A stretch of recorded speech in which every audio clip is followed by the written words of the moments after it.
إذا الإنسان الذات عبارة عن إيش؟ الذات عبارة عن بضاعة في سوق اجتماعي. كيف تستطيع أنك تسوقها؟ من الناس من بضاعته جيدة وممتازة لا يستطيع أن يسوقها بشكل جيد.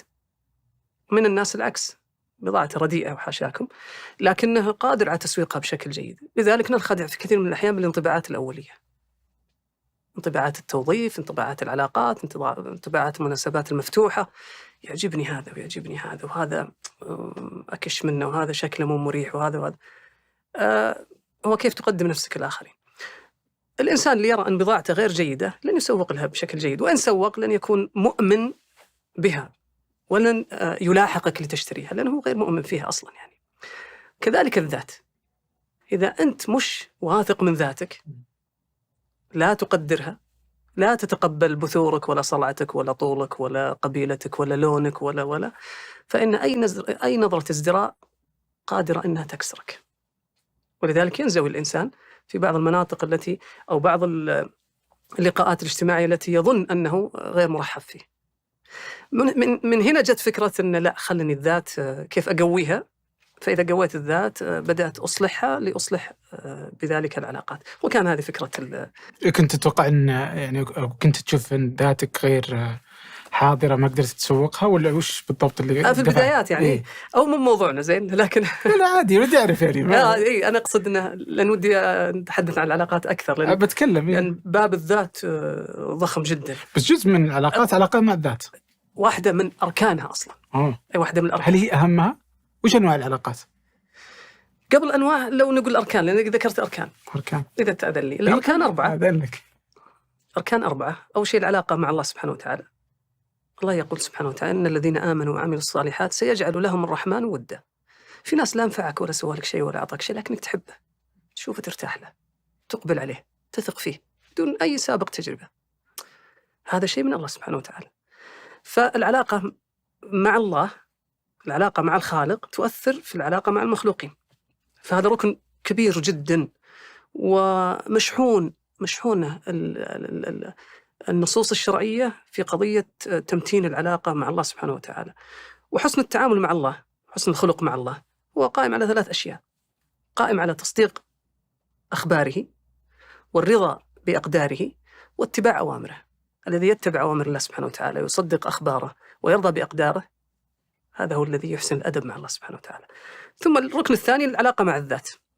والعلاقة مع الذات فيها مجموعة أشياء. تقدير الذاتي. طيب تسمح لي قبل أن ندخل الذات ودي أعرف وش أهمية العلاقة مع الله للإنسان. طيب يعني كيف تنعكس على الواحد، على الإنسان، يعني العلاقة الروحية. خلينا نعكسها. ماذا لو لم يوجد إله كما هي في العلاقات المعاصرة الآن؟ إذا حابين نتحدث عنها مثلا، إذا غاب الإله غاب الرقيب، غاب الشاهد، غاب مقام الإحسان أن تعبد الله كأنك تراه، فإن لم تكن تراه فإنه يراك. وبالتالي كل تعاملي معك سيختلف بوجود الرقيب. ثقافة أصلا إحنا لما خلقنا الله عز وجل أشهدنا لست بربكم، كلنا قلنا نعم بلى. طيب وعرض الأمانة فإحنا مستأمنين. تخيل واحد مستأمنك على جسدك وحياتك ووقتك ومالك، هو أمانة الآن ورقيب عليك. كيف ستتعامل مع هذه الأمانة؟ تتعامل معها بكل ما يريده صاحب هذه الأمانة الذي استأمنك. إذن واحد وجود الله سبحانه وتعالى، استشعار وجود الرقيب يجعلني أتعامل معك، يجعلني أسامحك. الله يقول شوف ماذا تقول عائشة رضي الله عنها؟ تقول لله در التقوى، أني أنا أتقي الله. لله در التقوى ما جعل لشفاء الغليل من سبيل. أغضبتها جارية عندها ما ضربتها، قالت أنا يوم يقوم الناس لرب العالمين أنا بسكت. إذن هناك جزاء. العلاقة مع الذات ومع الآخرين في وجود مثلا التظلم. أنت ظلمتني كيف أقتص منك؟ هناك فأصبر وأتحمل وأكظم الغيظ وأتسامح وأتركها هنا. لكن إنسان يرى أن الحياة هي فرصة واحدة، كيف سيتعامل مع هذا الظلم؟ في التطلعات إنسان يرى الحسد شديد جدا عندما تظن أن الحياة فرصة، وأن الحياة ليست مناوبة وإنما مناهبة. قد ما أقدر أخذ من هذه الكعكة وأمشي.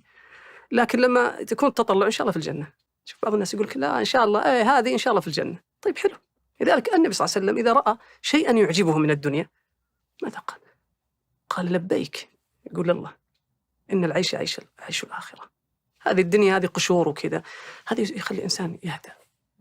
طيب لما يأتي القرآن يقول وإن الساعة لآتية، طيب خلاص نصلي؟ لا. نصوم؟ لا. أجلس في محراب العبادة؟ لا. فاصفح الصفح الجميل. سامح لي قدامك. لذلك دائما المثل يقول العفو عند المقدرة. لا، تجد أن كثير من الناس يرى أن العفو عند المقبرة. لما يتذكر الموت، لما تجي تسكب عبراتك على إنسان راحل كان بينك وبين الشيء، الموت يوقظ هذا الشيء في داخلك، إنك تتذكر الموت، تتذكر، تحس الدنيا ما تسوى، ما تسوى، وأن هذه الحياة أصلا كلها الحياة المعاصرة. الفرق بيني وبين غير المسلم أو الإنسان المتلوث بالنموذج الغربي، حياة شاسعة جدا. حياة الغرب أو الغربي، حياة الغربي مثل قبره، مزخرفة لكنها ضيقة موحشة من الداخل. هو حياته كذا، أشياء حلوة ومتع وفلة، لكنه ضيق صدره مرة. طيب حياة المؤمن لا، مختلفة تماما. وإن ضاقت فإنه مهما ضاقت يجد في سجادته السعة، يلقى كلش ويرتاح، وفي يوم آخر، وفي جزاء، وفي قدر، وفي حكمة، وفي خيرة، وفي بركة، وفي مفاهيم كثيرة هي تحتضنه ولا يحتضنها.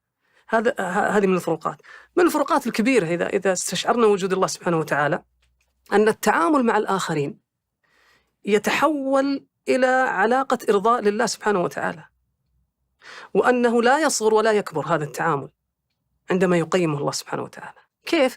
أشيل أنا غصن من طريق المسلمين فيدخلني الله الجنة، يرضى ويدخل. يا الله الجنة دي طارت من أجلها الأرقاب وغبرت الأعقاب، أدخلها عشان إيه؟ لأن هذا الإنسان له قيمة عند الله سبحانه وتعالى، له قيمة. ليش له قيمة؟ لأن ما خلق السماوات والأرض إلا له، ولا إله إلا الله التي في صدره تزن السماوات والأرض، ودمه حرمته أشد حرمة من الكعبة. هذا إنسان عظيم. فأنت لما تسوي شيء بسيط، أنت في نظرك بسيط، هو بموازين الله سبحانه وتعالى مختلف تماما. لما تدخل بهذه النظرة تختلف بنظرة أن يتعامل معك في سوق الذي يحسب تجارتي فيها هو الله سبحانه وتعالى. أنا أرضيك لأرضي علام الغيوب. طيب النموذج الغربي الزبون دائم على حق، لا، تتحول العلاقات من تعامل إلى تكتيك. كيف تكتيك؟ تكتيك يعني أسوي شيء عشان أكسب، فأنا أحاول أدخل إلى القلوب لأستخرج ما في الجيوب. هذه الفكرة.